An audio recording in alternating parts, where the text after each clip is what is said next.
그러므로 우리가 그리스도의 도의 초보를 버리고 죽은 행실을 회개함과 하나님께 대한 신앙과 세례들과 안수와 죽은 자의 부활과 영원한 심판에 관한 교훈의 터를 다시 닦지 말고 완전한 대로 나아갈지니라. 하나님께서 허락하시면 우리가 이것을 하리라. 한번 빛을 받고 하늘의 은사를 맛보고 성령에 참여한 바 되고 하나님의 선한 말씀과 내세의 능력을 맛보고도 타락한 자들은 다시 새롭게 하여 회개하게 할 수 없나니 이는 그들이 하나님의 아들을 다시 십자가에 못 박아 드러내놓고 욕되게 함이라. 땅이 그 위에 자주 내리는 비를 흡수하여 밭 가는 자들이 쓰기에 합당한 채소를 내면 하나님께 복을 받고 만일 가시와 엉겅퀴를 내면 버림을 당하고 저주함에 가까워 그 마지막은 불사람이 되리라. 사랑하는 자들아, 우리가 이같이 말하나 너희에게는 이보다 더 좋은 것 곧 구원에 속한 것이 있음을 확신하노라. 하나님은 불의하지 아니하사 너희 행위와 그의 이름을 위하여 나타낸 사랑으로 이미 성도를 섬긴 것과 이제도 섬기고 있는 것을 잊어버리지 아니하시느니라. 우리가 간절히 원하는 것은 너희 각 사람이 동일한 부지런함을 나타내어 끝까지 소망의 풍성함에 이르러 게으르지 아니하고 믿음과 오래 참음으로 말미암아 약속들을 기업으로 받는 자들을 본받는 자 되게 하려는 것이니라. 하나님이 아브라함에게 약속하실 때 가리켜 맹세할 자가 자기보다 더 큰 이가 없으므로 자기를 가리켜 맹세하여 이르시되 내가 반드시 너에게 강하게 하고 번성하게 하리라 하셨더니 그가 이같이 오래 참아 약속을 받았느니라. 사람들은 자기보다 더 큰 자를 가리켜 맹세하나니 맹세는 그들이 다투는 모든 일의 최후 확정이니라. 하나님은 약속을 기업으로 받는 자들에게 그 뜻이 변하지 아니함을 충분히 나타내시려고 그 일을 맹세로 보증하셨나니 이는 하나님이 거짓말을 하실 수 없는 이 두 가지 변하지 못할 사실로 말미암아 앞에 있는 소망을 얻으려고 피난처를 찾은 우리에게 큰 안위를 받게 하려 하심이라. 우리가 이 소망을 가지고 있는 것은 영혼의 덫 같아서 튼튼하고 견고하여 휘장 안에 들어가나니 그리로 앞서 가신 예수께서 멜기세덱의 반차를 따라 영원히 대제사장이 되어 우리를 위하여 들어가셨느니라. 아멘. 성경을 보게 되면 우리가 모든 사람을 대상으로 하나님의 백성들을 대상으로 주시는 말씀이지만 특별히 그 시대와 상황에 따라서 그 독자, 그러니까 그 책을 읽는 그 성경을 읽는 독자가 누구냐에 따라서 그 내용이 집중되고 있는 것을 볼 수가 있습니다. 특별히 히브리서 같은 경우에는 이제 초대교회 당시에 유대인으로서 예수 그리스도를 믿는 그런 제자의 삶을 살다가 초대교회에는 얼마나 많은 박해가 있었습니까? 그런 박해를 견디지 못하고 다시 예수 그리스도를 버리고 유대교로 다시 돌아가는 그런 사람들이 많았기에 그들을 대상으로 그 히브리인들을 대상으로 쓰여진 말씀이 사도 바울이 쓴 말씀이 바로 히브리서다라고 하는 것이죠. 히브리서의 주제는 간단합니다. 예수 그리스도를 쫓는 제자의 삶을 살다가 이제 다시 유대교로 다시 옛날로 돌아가지 말라라고 하는 것이 히브리서의 가장 중요한 주제 중에 하나인 것이죠. 오늘 히브리서 6장도 마찬가지입니다. 6장의 중요한 내용은 뭐냐 하면 영적으로 진보해야 된다. 어린아이와 같은 신앙에서 머물러 있으면 안 되고 이제 영적으로 성숙해야 된다라고 하는 것을 권면하는 내용이 있고 또 하나님을 떠나 타락하게 되면 그들이 어떠한 과정을 겪게 되는지 그 경고의 말씀을 주고 있는 것. 그리고 또한 이제 비록 지금 힘들고 어렵지만 얼마나 힘들겠어요. 예수님을 따른다는 것만으로도 이렇게 잡아다가 죽이고 하는 그런 상황 가운데 있는데 엄청나게 힘들겠죠. 그렇지만 그런 어렵고 힘든 상황 가운데서도 인내하며 소망을 가지고 나아가라. 그리하면 결국은 예수 그리스도께서 승리하신 것처럼 너희들도 승리할 것이다 라고 하는 영적으로 성숙하는, 그리고 타락한 자들에 대한 경고, 그리고 인내와 소망으로 승리를 이루어 나가라 라고 하는 그런 촉구의 내용으로 이루어져 있는 것이 오늘 히브리서 6장 말씀이다 라고 하는 것이죠. 먼저 1절에서 3절 내용을 보게 되면 이 구속사의 주역으로 부름받은 성도, 그러니까 하나님의 은혜로 예수 그리스도를 통하여 구원받은 그 성도들은 마땅히 그 신앙이 성장해야 된다라고 하는 것을 말씀하고 있습니다. 비록 예수 그리스도의 보혈의 공로로 구원을 받았지만 그러나 이 죄악에 오염된 세상에서 살아갈 때에는 항상 죄의 유혹 가운데 살아갈 수밖에 없다라고 하는 것이죠. 그렇기 때문에 어떻게 해야 된다? 성도는 비록 죄인의 신분에서 벗어나서 그리스도의 보혈의 공로로 믿음의 삶을 살게 되었지만, 그러나 현재 생활에서는 여전히 그 성도들을 넘어뜨리려고 하는 사탄의 계략이 있고, 또 그 성도가 이 세상을 살아갈 때에는 그 정말 죄의 요소들이 많이 남아있기 때문에 이것을 극복하는 성화의 노력이 필요하다라고 하고 있는 것입니다.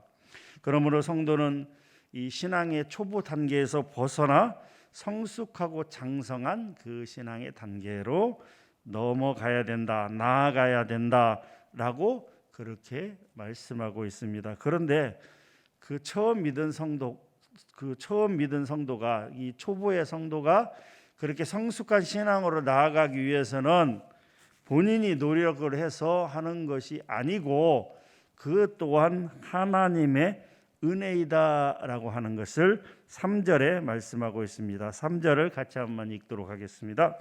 시작. 하나님께서 허락하시면 우리가 이것을 하리라. 1절에서 그리스도의 도의 초보를 버리고 초보자에서 벗어나서 신앙이 성숙되기 위해서, 그래서 죽은 행실을 회개함과 하나님께 대한 신앙과 세례들과 안수와 죽은 자의 부활과 영원한 심판에 관한 교훈의 털을 다시 닦지 말고 완전한 대로 나아갈지니라. 초보에서 성숙돼야 된다. 그런데 그것도 또한 하나님의 허락하심이 있어야 된다. 이것은 초보자의 신앙 성숙은 결론적으로 하나님의 인도하심에 달려 있다라고 하는 것을 이렇게 말씀하고 있습니다. 우리가 장성한 신앙의 단계로 나아가고자 할지라도 하나님께서 그것을 허락하지 아니하시면 불가능하다 이렇게 말씀하고 있습니다. 이것은 하나님의 절대 주권을 표현하고 있는 말씀인 것입니다. 이처럼 영적인 성숙은 하나님의 은혜 아래에서 성도의 노력에 의해 점점 자라가고 있는 것이다라고 하는 것이죠. 그러므로 성도는 하나님의 뜻을 얻도록 기도하는 동시에 하나님의 뜻 안에서 자기의 모든 노력을 다해서 신앙의 성숙한 단계, 곧 그리스도의 장성한 분량에 이르기까지 애쓰고 힘써야 된다라고 오늘 1절에서 3절 사이에 말씀하고 있습니다. 이어서 4절에서 8절 내용을 보게 되면 은혜 가운데 들어온 자가, 구원을 받은 자가 앞으로 성숙하지 못하고 신앙이 성숙하지 못하고 앞으로 전진하지 못하면 멈춰서게 되면 그때부터는 신앙이 퇴보할 가능성이 크다. 오히려 뒤로 후퇴할 가능성이 크다. 즉 타락할 가능성이 크다라고 이렇게 말씀하면서 신앙적으로 미성숙의 단계에 있는 것이 얼마나 위험한가를 경고해 주고 있다라고 하는 것이죠. 이제 새싹을 심었어요. 씨앗을 심었습니다. 그런데 그 씨앗에서 새싹이 자라 올라왔어요. 그런데 그 새싹이 커지지 않으면 점점 자라서 또 열매를 맺어야 되는데 자라지 못하면 그 결과는 어떻게 되는가? 그 새싹이 죽을 수 있다라고 하는 것이죠. 그런 것처럼 처음 예수 그리스도를 구주로 믿고 그렇게 고백하고 하나님의 은혜로 구원을 받은 그 초보자가 그 신앙이 성숙하지 못하면 결론적으로는 어떻게 되는가? 정체되고 또 이어서 타락할 수 있는 가능성이 크다라고 하는 것이죠. 그런데 만일 이 기독교에 몸담았던 자가 이렇게 배교하게 되면, 타락하게 되면 그것은 바로 예수 그리스도를 2번 죽이는 것이다 라고 말씀하고 있습니다. 6절 말씀이죠. 6절 말씀 같이 한번 읽겠습니다. 시작. 타락한 자들은 다시 새롭게 하여 회개하게 할 수 없나니 이는 그들이 하나님의 아들을 다시 십자가에 못 박아 드러내놓고 욕되게 함이라. 한번 우리를 위하여 십자가에 달려 돌아가신 예수 그리스도를 다시 십자가에서 못 박는 행위와 같다라고 하는 것이죠. 그러한 죄를 저지른 자들은, 그렇게 타락한 자들은 하나님의 저주를 받아 다시는 회복할 기회가 없는 영원한 형벌을 받게 된다는 사실을 비유적으로 경고함으로써 어떻게 해요? 이 독자들로 하여금, 이 히브리인들로 하여금 다시는 타락하지 말고 어떻게 해요? 그 영적으로 성장하도록 결실하게 하는 효과를 그렇게 기대하면서 말씀을 하고 있다라고 하는 것이죠. 하나님을 배반하는 죄는 사실 하나님 안에 들어왔던 자들만 할 수가 있습니다. 예수 그리스도를 배반하는 자들은 예수 그리스도를 믿기로 작정하고 그렇게 고백하고 나아갔던 그 제자들만이 그렇게 배신할 수 있는 것이죠. 처음부터 예수님을 믿지 않은 사람들은 배신할 수가 없다라고 하는 것이죠. 그래서 4절에서 5절 말씀처럼 한번 빛을 받고 하늘의 은사를 맛보고 성령에 참여한 바 되고 하나님의 선한 말씀과 내세의 능력을 맛본 자들은 바로 하나님 안에 들어온 자들입니다. 하나님 밖에 있는 자는 애초부터 하나님을 믿지 않는 죄는 지어도 하나님을 배반하는 죄는 짓지 않기 때문인 것입니다. 그러므로 교회 안에서 기독교인이라는 명칭을 가지고 신앙생활을 하고 있는 사람들은 자기의 신앙을 버리고 옛 죄악의 세계로 돌아가는 돌이킬 수 없는 죄악을 짓지 않도록 각성해야 된다라고 하는 것이죠. 특히 이러한 사람들은 신앙의 초보 단계에서 벌어질 가능성이 크기 때문에 날마다 신앙의 성숙을 위해서 노력해야 된다라고 하는 것이죠. 그럼 어떻게 하면 이렇게 되어질 수 있는가라고 하는 것을 생각할 때 우리는 계속해서 말씀을 가까이 해야 된다라고 하는 것이죠. 그리고 기도를 일상화해야 된다.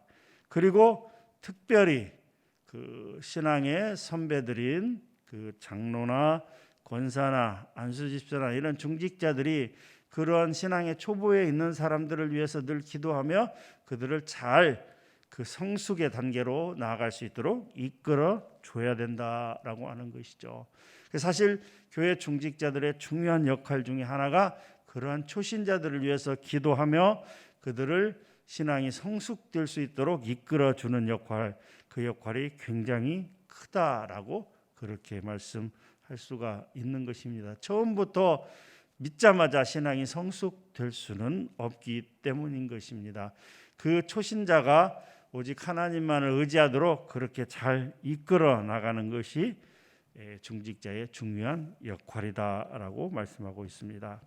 마지막 9절부터 20절까지 내용은 인내함으로 소망 가운데 얻는 승리에 대해서 기록하고 있는 말씀입니다. 저자는 9절 10절에서 히브리서의 독자들은 하나님의 사랑을 가지고 사랑을 실천한 약속의 백성들이므로 반드시 구원에 참여할 것이라는 그런 확신을 줍니다. 다시 말씀드리면 이렇게 예수 그리스도의 그 십자가의 공로로 말미암아 구원받은 우리는 어떻게 된다?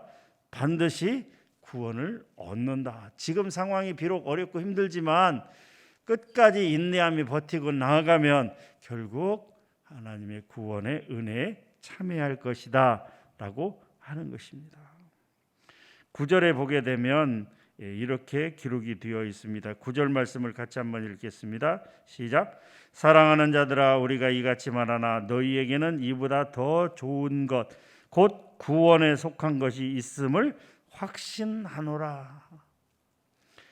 이 땅에서의 삶이 어쩌든 저쩌든 하나님께서 이 땅에 비를 내리면 그 비가 땅이 그 비를 흡수하여 또 이렇게 열매를 내고 하는 것이 다 그래서 하나님께 복을 받는 것이 있지만 이 땅에 살아갈 때도 그 복이 있지만 또 가시와 엉겅퀴를 내면 또 이렇게 힘들고 어려울 때도 있지만 중요한 것은 이 땅에서의 삶이 아니고 구원의 은혜가 있다라고 하는 것이다. 분명하다, 확신한다 이렇게 이야기하고 있는 것입니다.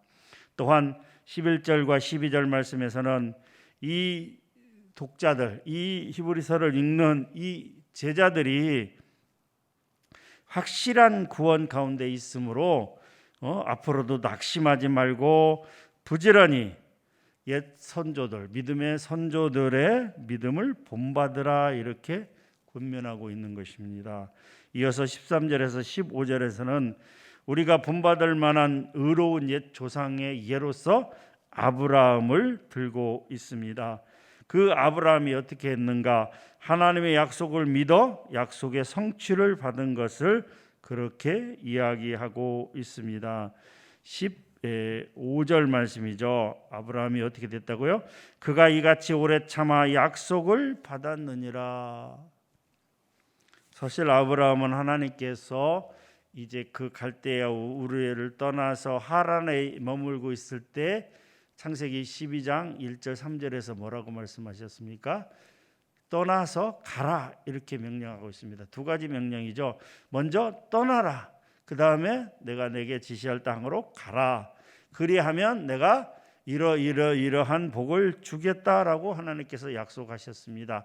많은 우여곡절이 있었지만 결국 아브라함은 그 말씀에 온전히 순종하였고 그래서 그 하나님의 약속을 받았다라고 그렇게 말씀하고 있습니다. 하나님께서 아브라함과 약속하실 때 사실 하나님보다 더 높은 더 큰 그런 이가 없으므로 하나님의 이름을 걸고 그렇게까지 맹세하며 그렇게 약속하였던 것을 볼 수가 있습니다. 이처럼 인내하며 하나님의 약속을 믿고 나가면 끝내 하나님의 축복을 받는다라고 하는 것이죠. 그리고 16, 18절에서는 이러한 아브라함의 경우에 있어서처럼 지금도 그 약속을 기억하시고 자기 백성을 구원하시는 하나님을 소망 가운데 믿어 승리하라 이렇게 조언하고 있는 것입니다. 또한 마지막으로 19, 20절에서는 이제 다음 히브리서 7장에서 자세하게 설명될 멜기세덱이 그리스도의 완전한 제사장 됨의 모형을 암시해 주기 위해서 멜기세덱의 반차를 쫓는 그리스도라고 하는 개념을 언급하고 있다라고 하는 것이죠. 20절 말씀을 같이 한번 읽겠습니다. 그리로 앞서가신 예수께서 멜기세덱의 반차를 따라 영원히 대제사장이 되어 우리를 위하여 들어가셨느니라. 19절에 우리가 이 소망을 갖는 것은 영혼의 닷 같아서 튼튼하고 견고하여 휘장 안에 들어가나니. 그러니까 지금은 비록 힘들고 어렵지만 하나님의 은혜로 구원을 받은 성도들은 어떻게 해야 되는가? 영적인 성숙이 되도록 나아가야 되며 절대로 타락하지 말아야 되며 또 이제 인내하며 그 구원의 확신 가운데 나아갈 수 있도록 참고 기다리며 계속해서 신앙의 성숙을 이루어 나가야 된다. 왜냐하면 중요한 것은 이 땅에서 삶이 아니고 하나님께 복을 받아서 잘 살든지 아니면 엉겅퀴나 이런 것들 가시로 인해서 또 생활에 어려움이 있든지 이것이 중요한 것이 아니고 구원을 받느냐 못 받느냐 이것이 훨씬 더 중요하다라고 하는 것이죠. 왜냐하면 예수 그리스도께서 대제사장이 되어서 우리의 죄를 단번에 속해 주셨기 때문이다라고 하는 것이죠. 그 예가 누군가? 바로 아브라함이다 이렇게 말씀하고 있는 것입니다. 오늘 우리는 히브리서 6장을 통해서 두 가지 교훈을 얻을 수가 있습니다. 첫 번째는 어떤 외형적으로 명목적으로 그렇게 하는 신앙이 아니라 그 마음에 참으로 하나님을 믿고 그 믿음으로 성도의 사랑을 실천하는 자는 결코 하나님의 구원에서 떨어져 나가지 않는다라고 하는 것입니다. 또한 두 번째로는 궁극적으로 하나님의 택함을 받은 성도라 할지라도 마지막 때까지 완전한 대제사장으로서 죄인과 하나님 사이에서 중보자가 되신 그리스도를 바라보며 인내함으로 구원을 향해 달려가야 된 이것이 바로 각 성도가 지고 가야 될 몫이다라고 하는 것이죠. 예수님께서도 뭐라고 말씀하셨어요? 나를 따르려거든 자기 십자가를 지고 나를 따를 것이니라 이렇게 말씀하셨습니다. 결론적으로 하나님의 사랑을 입고 하나님의 은혜로 구원받은 성도들은 그 신앙이 성숙하도록 노력해야 하며 다시는 타락하여 하나님을 떠나는 일이 없도록 하나님의 말씀대로 살아가기 위해서 각고의 노력을 경주해야 할 것입니다.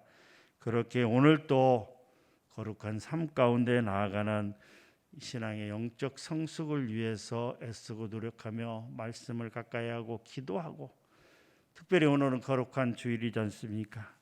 주일을 나의 날이 아닌 주님의 날로 여기며 그렇게 온전히 하나님께 영광 돌리는 경외하는 그런 삶을 살아가는 그런 성도님들이 되시기를 주님의 이름으로 축원합니다.